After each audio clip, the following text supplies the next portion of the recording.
नमस्कार, जम्मू कश्मीर का ये बुलेटिन देख रहे हैं आप और मैं हूं प्रियंका आपके साथ। तो चलिए बुलेटिन की शुरुआत करेंगे हम पुंछ के साथ, क्योंकि वहां से खबर सामने आ रही है कि सेना ने एक पाक महिला को पुलिस के हवाले किया है पूछताछ के बाद। और वुमेन सेल में पुलिस अब पाक महिला से पूछताछ कर रही है। पाक महिला के सीमा पार करने के रहस्य से अभी तक पर्दा नहीं उठा है और अभी तक जो जानकारी सामने आ रही है वो आपसे साझा कर देते हैं कि पुंछ सेक्टर का जो करमरा इलाका है, लाइन ऑफ कंट्रोल पर कुछ आर्मी के जवानों को वहां पर एक सस्पिशियस मूवमेंट एक महिला की देखने को मिली फॉरवर्ड लोकेशन में, जिसके बाद उसे डिटेन किया गया।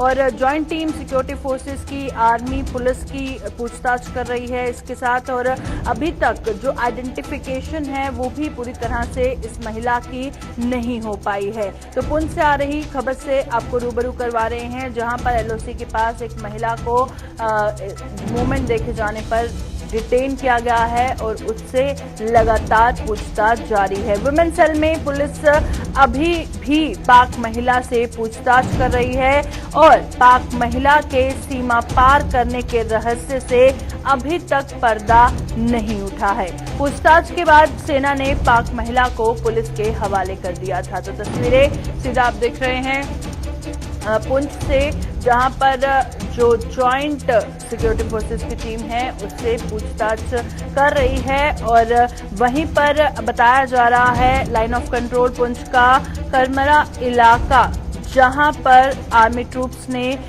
इस महिला की मूवमेंट को देखा, जिसके बाद उसे डिटेन किया गया। चलिए रुक करते हैं पुंछ का। सनी हमारे संवाददाता ज्वाइन कर चुके हैं। सनी, बताइएगा, पूछताछ हालांकि इस महिला से जारी है, अभी तक क्या कुछ जानकारी इस हवाले से सामने आई है? जी, पहले तो मैं आपको ये बता दूं कि कल 6, साढ़े 6 के लगभग रोजीना जो है एलओसी क्रॉस कर ट्रेड के सेंटर जो है वहां पर एक चौकी के पास पहुंच गई, जहां सेना ने इसे अपनी ग्रिप में किया। और अब एक नई चीज जो सूत्रों के हवाले से निकल के आ रही है, जब इसे हिरासत में लेने की कोशिश की तो रोजीना की तरफ से जो है इंग्लिश में बात की गई। उसकी तरफ से ये कहा गया कि हेल्प मी चिल्लाया गया। और पहले तो तस्वीरों में ये बताया जा रहा था, तस्वीरों में देखा जा रहा था कि मेंटली डिस्टर्ब हो सकती है, पर अब जो निकल कर आ रहा है मेंटली डिस्टर्ब नहीं है जी। ये उस इलाके से आई है जहां कुछ दिन पहले घुसपैठ की कोशिश भी की गई थी, वहां से ही ये महिला जो है इस तरफ आई है।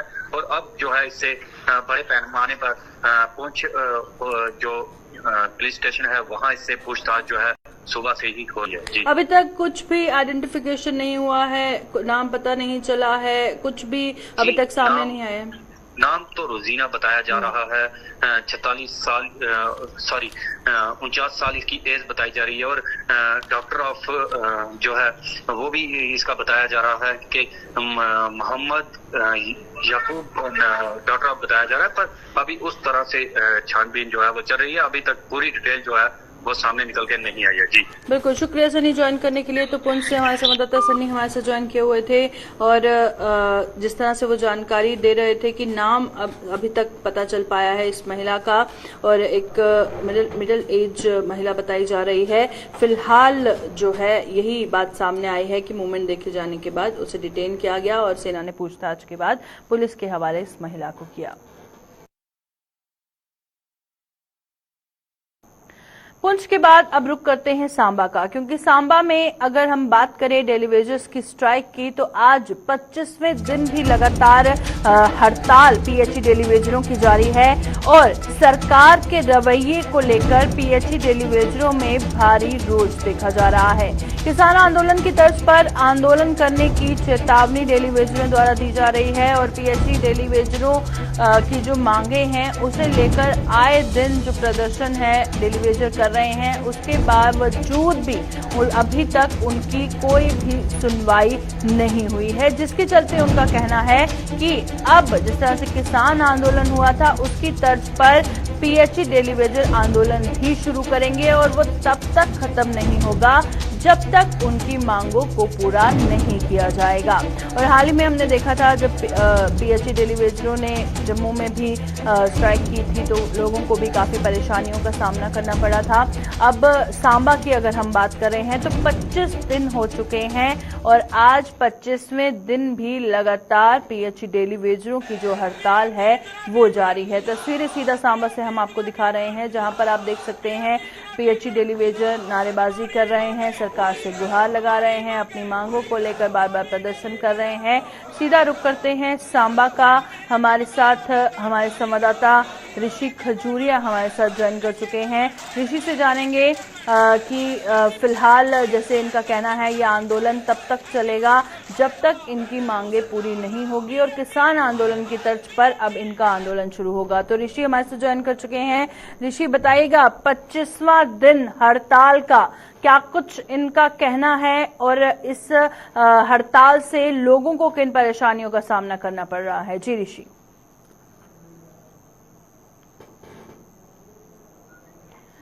जी ऋषि, आप तक आवाज आ रही है? जी, आप अपना प्रश्न दोहराएं। जी बताइएगा, 25वां दिन है हड़ताल का पीएचई डेली वेजर्स का और क्या कुछ कहना है इनका और इस हवाले से जो हड़ताल लगातार जारी है लोगों को किस तरह की मुश्किलात का सामना करना पड़ रहा है? देखिए, बिल्कुल अगर हम पीएचई डेली वेजेस को लेकर बात कर रहे हैं तो यहाँ पानी को लेकर हाहाकार मचा हुआ है। पूरी तरह से व्यवस्था चरमरा चुकी है। जिस तरह से आज 25 दिन हड़ताल के हो चुके हैं पीएचई डेली वेजेस के और इनका साफ तौर पर कहना है कि ये जो हड़ताल है ये किसान आंदोलन की तरह जो है वो आगे भी जारी रहेगी, यानी उसी तरह का ये रूप धारण कर सकती है अगर इनकी मांगों के ऊपर गौर नहीं किया गया। तो तमाम पीएचई अगर डेली वेजेस सांबा की बात करते तो वो मेरे साथ उनके प्रधान भी हैं, उनसे जानने की कोशिश करेंगे कि क्या ये बात अपने प्रशासन तक पहुंचाना चाहते हैं, क्योंकि जो हुजूम है वो आज भी हजारों लाखों की तादाद में यहाँ पर अभी देखने को मिल रहा है। क्योंकि अगर सांबा की ही बात करते तो पिछले दिनों में एक हुजूम निकाला गया था, एक रैली निकली थी जो कि डीसी ऑफिस तक पहुंची थी और उस हुजूम ने ये दिखा दिया था कि अगर हमारी बातों के ऊपर गौर नहीं किया तो इससे भी बड़ा उग्र प्रदर्शन होगा। तो रंजीत जी, आपसे भी जानना चाहूंगा क्या कहेंगे इस हड़ताल को लेकर? आज 25 दिन हड़ताल के पूरे हो चुके हैं, तो क्या आगे रणनीति रहेगी? क्या कुछ बात आपके ऊपर हायर अथॉरिटी से हुई है इस पूरे मसले को लेकर? शुक्रिया ऋषि जी, गुलिस्तान चैनल का हम शुक्रिया अदा करते हैं। हमें आज 25 दिन हो गए यहाँ बैठे हुए, हम दिन रात यहाँ बैठे हुए हैं और हमारा प्रोटेस्ट ये बहुत अच्छा एक लाइन लेकर चल रहा है। हम चाहते हैं कि सरकार हमें मजबूर ना करे किसान आंदोलन की तरह, कि अगर हम किसान आंदोलन जैसे चला वैसे हम भी तैयार हैं, लेकिन हम एलजी साहब से रिक्वेस्ट करते हैं कि हमें मजबूर मत किया जाए, क्योंकि आने वाले जो नेक्स्ट वीक आ रहा है उसमें हम बहुत बड़ा आंदोलन करने जा रहे हैं जम्मू में। हम चाहते हैं एलजी साहब से कि जो हमारी बात है उच्च अधिकारी से की जाए और हमारे मसलों का हल किया जाए। हमारे 3 मसले को ज्यादा डिमांडें नहीं है। पेंडिंग बेसिस है, हमारी 70 महीने की पेंडिंग बेसिस है, रेगुलर पॉलिसी है, जो हमारे साथी मर चुके हैं उनके परिवार को एक और नौकरी दी जाए और 2-2, 4-4 महीने बचे हमारे साथी जो 60 साल रिटायर होने के कगार पर आए हुए हैं। हम फिर भी एलजी साहब से रिक्वेस्ट करते हैं कि जल्दी से जल्दी हमारा निपटारा किया जाए। लेकिन आपसे भी जानना चाहूंगा, किसान आंदोलन की पर यह आंदोलन आपका आगे उग्र रूप ले सकता है, इसको लेकर क्या कहेंगे? शुक्रिया ऋषि जी। जैसे कि 25 दिन हो गए हमें जहां पे हड़ताल पे बैठे हुए और सरकार के सर पर कोई जूं नहीं रह रही है।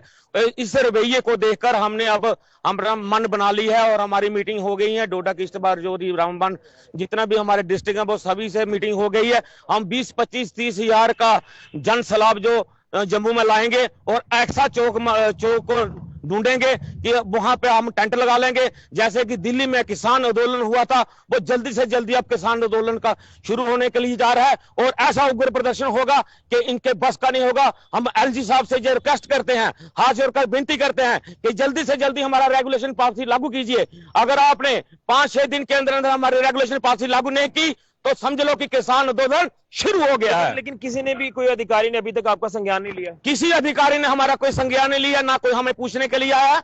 और हम क्या कोई पॉलिटिकल नेता आया? कोई पॉलिटिकल नेता हमारे पास नहीं आया है। बीजेपी से हमें बहुत उम्मीद थी और 25 एमएलए हमने इनको जिताकर भेजा था। ये निकम्मे एमएलए निकले हैं और बीजेपी सरकार से हमारा विश्वास ही उठ गया। जिसका प्रधानमंत्री झूठ बोलता है। प्रधानमंत्री ने ललकार रैली में बोला था कि जब हमारे 2014 में जब ललकार रैली में बोला था कि सबसे पहले जो जम्मू में डेली वेजर का मसला हल करेंगे, और आज तक 2014 से लेकर 2022 तक है, आज तक किसी ने भी मसला हमारा हल नहीं किया। और अगर देश का प्रधानमंत्री झूठ बोल रहा है तो हम इन पर विश्वास नहीं रख सकते हैं। चलिए। इसलिए हम किसान आंदोलन के लिए रूप धारण करने के लिए जा रहे हैं और हम चेतावनी देते हैं, जल्दी से जल्दी एलजी सरकार हमारा मसला हल कीजिए, नहीं तो ऐसा वक्त आएगा आपको संभलने का मौका नहीं मिलेगा। तो आपने प्रियंका सुन लिया, तमाम पीएचई डेली वेजेस को इनके जो प्रधान है इनका साफ तौर पर कहना है कि अगर हमारा ये मसला हल नहीं होगा तो हम उग्र रूप धारण कर लेंगे। किसान आंदोलन की तर्ज पर ये आंदोलन पीएचई डेली वेजेस पे चलेगा, क्योंकि अभी तक ना तो इन अधिकारियों ने इनको कुछ संज्ञान दिया है, ना ही कोई पॉलिटिकल नेता आया है। और भाजपा को लेकर काफी ज्यादा रोष है, गुस्सा है कि जिन्होंने 2014 में ही ये ऐलान कर दिया था कि हम जब सत्ता में आएंगे तो आपका मसला हल करेंगे, लेकिन आज 8 साल पूरे हो चुके हैं भाजपा के सत्ता के केंद्र में, लेकिन उसके बाद भी ये मसला ज्यों का त्यों बना हुआ है। इसी को लेकर इनके परिवार आज काफी ज्यादा परेशानियां झेल रहे हैं। मिनिमम वेजेस एक्ट की मांग की जा रही है, वो लागू होना चाहिए। तमाम 70 महीने की पेंडिंग सैलरी है वो रिलीज, और मेन जो है डिमांड कि इनको परमानेंट किया जाए। इसको लेकर आज आंदोलन 25 दिन में एंटर कर चुका है, लेकिन किसी तरह का संज्ञान, किसी तरह का कोई भी काम जो प्रशासन की तरफ से नहीं किया गया। और इसी को लेकर अब ये दोबारा से चेतावनी दी जा रही है कि एक उग्र प्रदर्शन जो है वो इन तमाम पीएचई डेली वेजेस की तरफ से होगा।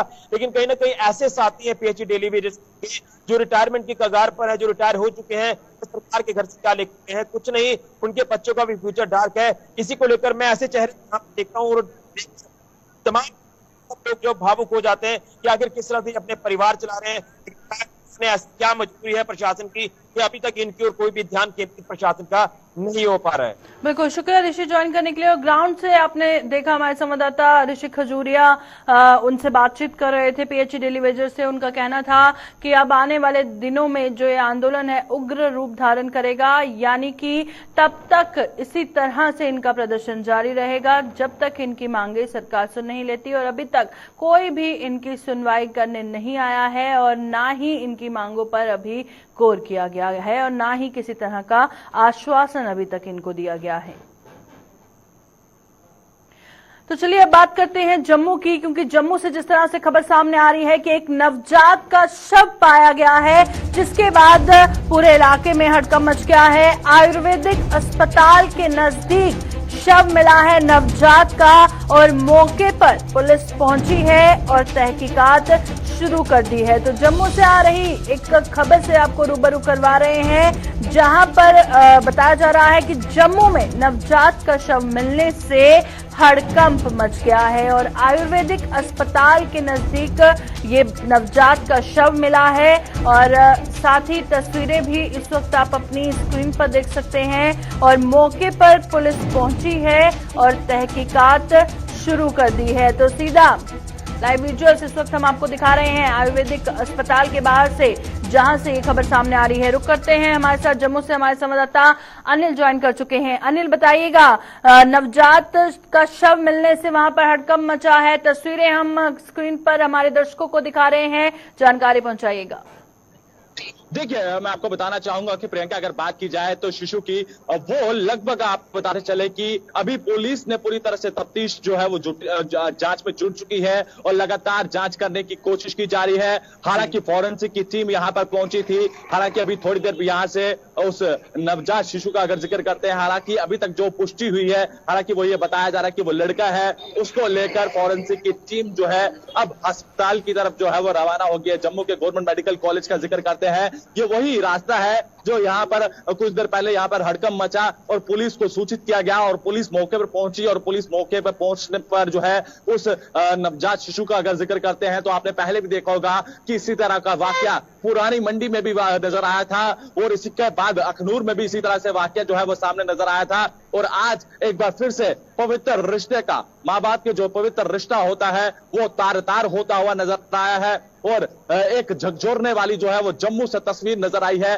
और इस वक्त ये आप देख सकते हैं कि काफी ज्यादा बिजी रोड होता है। मैं दीपक जी से कहूंगा कि तस्वीरें दिखाएं कि काफी ज्यादा बिजी रहने वाला ये रोड, और इस रोड पर इस तरह से इस अवस्था में उस बच्चे को यहाँ पर छोड़ना और काफी ये कह सकते हैं कि शर्मसार करने वाली ये तस्वीरें नजर आई हैं और बेहद झकझोरने वाली तस्वीरें नजर आई हैं। और एक पवित्र रिश्ते का अगर जिक्र करते हैं, माँ बाप के पवित्र रिश्ते का अगर जिक्र करते हैं, हर एक माँ अपने बच्चे को अपने कोख में पाल कर जो है बड़ा करती है और उसके बाद इस तरह से इस रिश्ते से और ऐसी तस्वीरें नजर आना वो मैं कहूंगा कि वो एक ऐसी मां नहीं हो सकता, वो एक ऐसी बाप नहीं हो सकता कि जो ऐसे अपने बच्चे को इस अवस्था में यहाँ पर छोड़ जाए। और छोड़ने के बाद आपने देखा कि आज वो बच्चा इस दुनिया में नहीं है। हालांकि उस बच्चे ने अभी दुनिया देखी नहीं थी और सिर्फ आंखें खोली ही थी कि उस परिवार ने उसके साथ ऐसा दगा किया है। मैं पुलिस से भी और पुलिस से सूचित जब यहाँ पर पहुंची और पुलिस जब यहाँ पर मौके पर पहुंचती है और पूरा तफ्तीश करती है। हालांकि पुलिस इस मामले पर पूरी तरह से अब इन्वेस्टिगेट करेगी। बिल्कुल सही कहा आपने अनिल की शर्मसार कर देने वाला जो मामला आया है, दिल दहला देने वाली खबर सामने आई है। एक नवजात का शव इन हालातों में पाया गया। कुछ बताएंगे आयुर्वेदिक अस्पताल के पास जैसे बताया जा रहा है, एग्जैक्टली कौन सी लोकेशन पे, क्योंकि हम तस्वीरों में देख रहे हैं किन हालातों में ये पाया गया, किसने सबसे पहले देखा, और वहीं पर तस्वीरें भी दिखाइएगा। तो अनिल से फिलहाल हमारा जो संपर्क है वो टूट चुका है और अनिल लगातार ग्राउंड से ये तस्वीरें हमें दिखा रहे हैं जहां पर नवजात का जो शव मिला है और उसके बाद वहां पर पूरे इलाके में हड़कंप मच गया है। जाहिर तौर पर आप देख सकते हैं कि पुलिस के जवान वहां पर नजर आ रहे हैं और किन हालातों में ये शव मिला है वो भी आप इस वक्त अपनी स्क्रीन पर देख सकते हैं।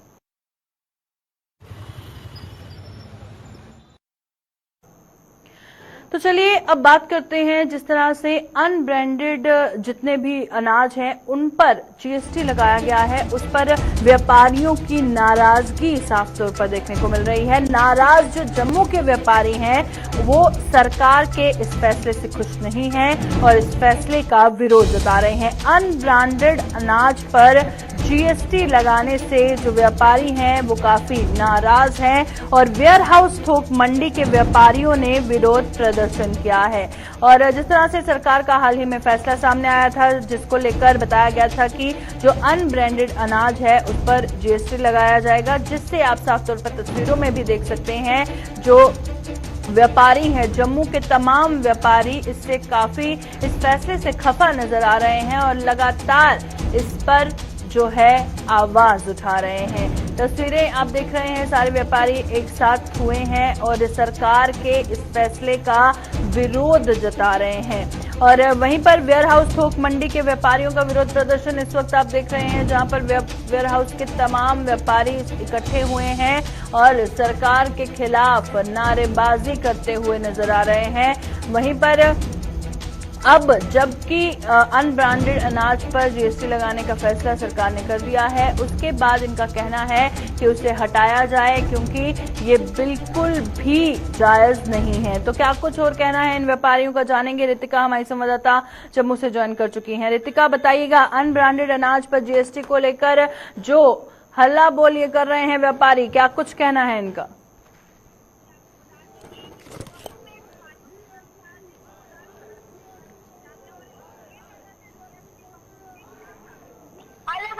फूड आइटम्स हैं तो उनके ऊपर 5% जीएसटी बढ़ाने के विरोध में जो प्रदर्शन किया गया। आपको बता दें कि जीएसटी बढ़ाने को लेकर 47 काउंसिल जो है जीएसटी के टेबल में थी और 5% से लेकर 18% तक जीएसटी जो है वो अलग अलग चीजों में बढ़ाया गया। ज्यादातर जो पैक्ड और फूड आइटम्स हैं उनमें 5% तक जीएसटी की बढ़ोतरी हुई है और उसी के खिलाफ प्रदर्शन किया गया और कहा है कि आम लोगों के फेवर में ये जो जीएसटी बढ़ाई गई है कहीं से भी नहीं है। जी, अब उनका क्या कहना है कि जब तक इस फैसले को सरकार वापस नहीं लेगी क्या इसी तरह से इनका प्रदर्शन जारी रहेगा? उनका कहना है कि सरकार को एक बार पुनः विचार विमर्श करने की जरूरत है और सरकार की तरफ से जनता के फेवर में सोचा जाना चाहिए, ना कि जनता को परेशान करने की बात की जानी चाहिए। और इसी पे खफा होकर तमाम व्यापारियों ने सड़क पे उतर के प्रदर्शन किया और उनका कहना है कि वो इस जीएसटी जो 5% से लेकर 18 के बीच में बढ़ाई गई है इसके फेवर में बिल्कुल भी नहीं है। जी, शुक्रिया रितिका ज्वाइन करने के लिए। तो रितिका राजपूत हमारी संवाददाता जम्मू से हमारी तमाम जानकारी फराहम कर रही थी, जहां पर आप साफ तौर पर देख सकते हैं वेयर हाउस के जितने भी व्यापारी हैं सड़कों पर उतरे हैं और सरकार के इस फैसले के खिलाफ प्रदर्शन करते हुए नजर आ रहे हैं।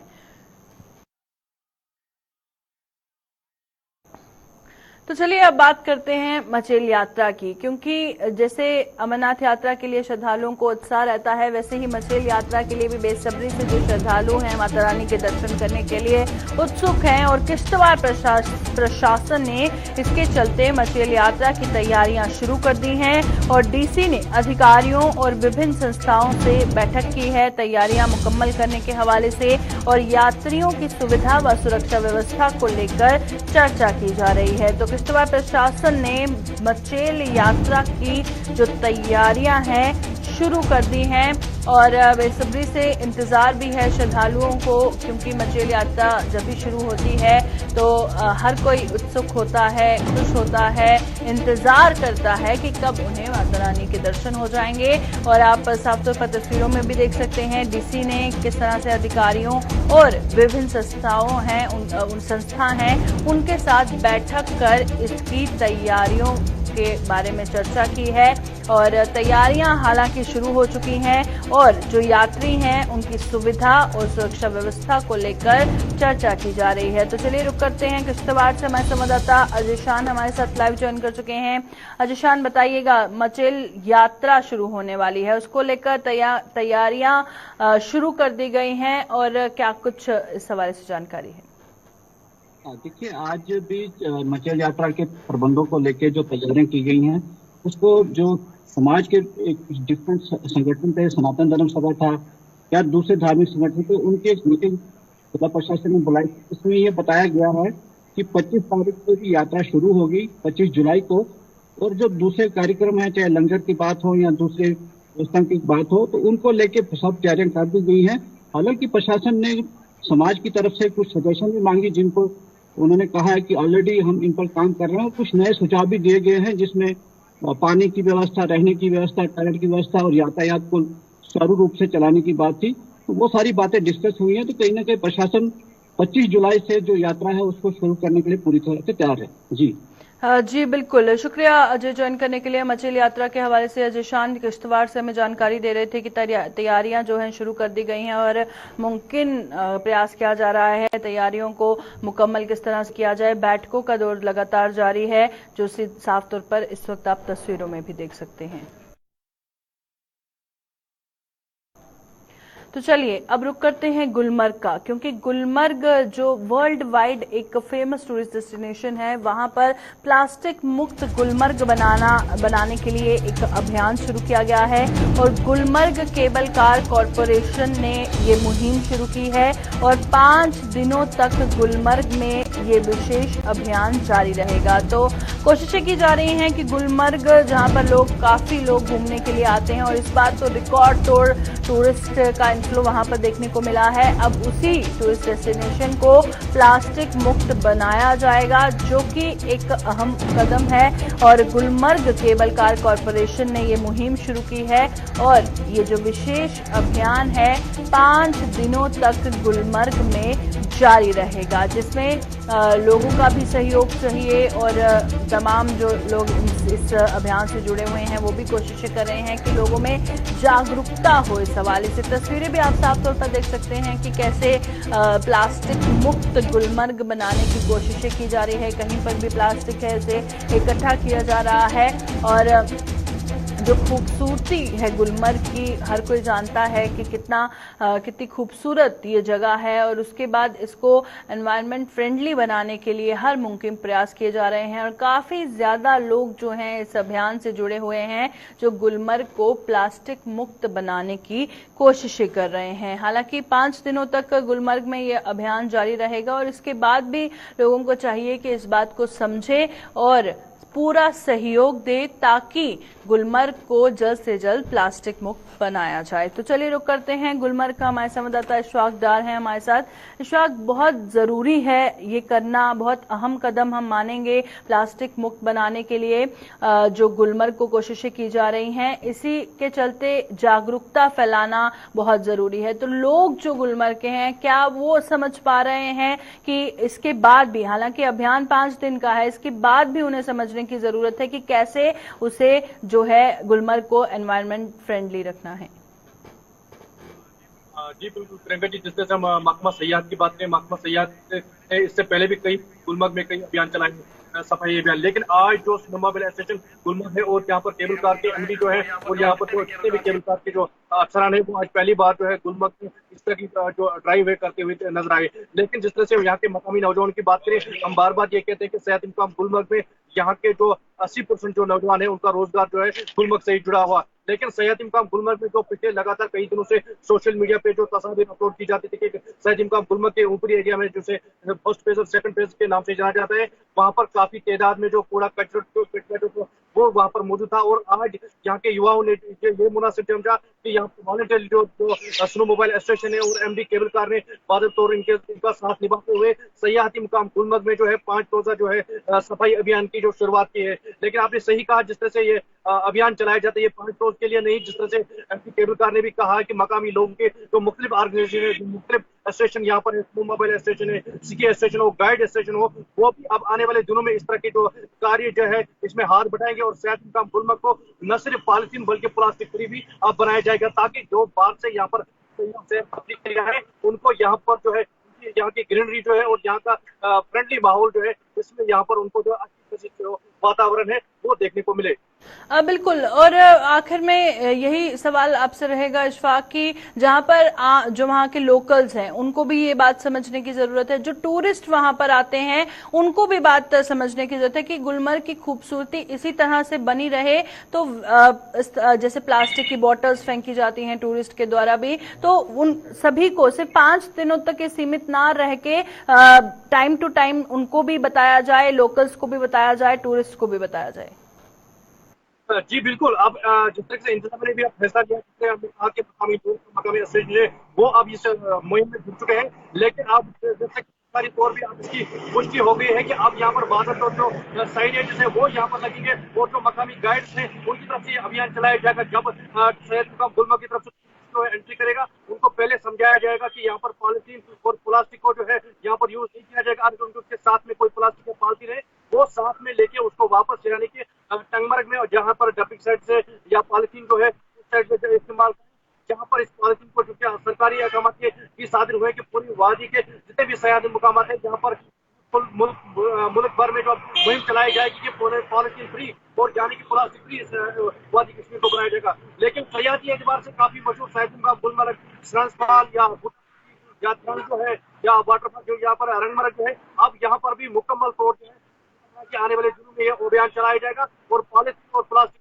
मुहिम जो है वो छोड़ी जाएगी मकामी लोगों के। इशफाक ज्वाइन करने के लिए तो गुलमर्ग से हमारे संवाददाता इशफाक डार हमारे साथ इस वक्त लाइव थे, और जैसे कि वो बता रहे थे कि जो टूरिस्ट भी वहां पर आएंगे उनको भी समझाया जाएगा। कोशिश है कि हर किसी लोकल को भी समझाया जाए कि गुलमर्ग की खूबसूरती को इसी तरह से बरकरार बनाएं और साथ ही साथ प्लास्टिक मुक्त बनाएं। अभी के बुलेटिन में फिलहाल इतना ही, दीजिए इजाजत, नमस्कार।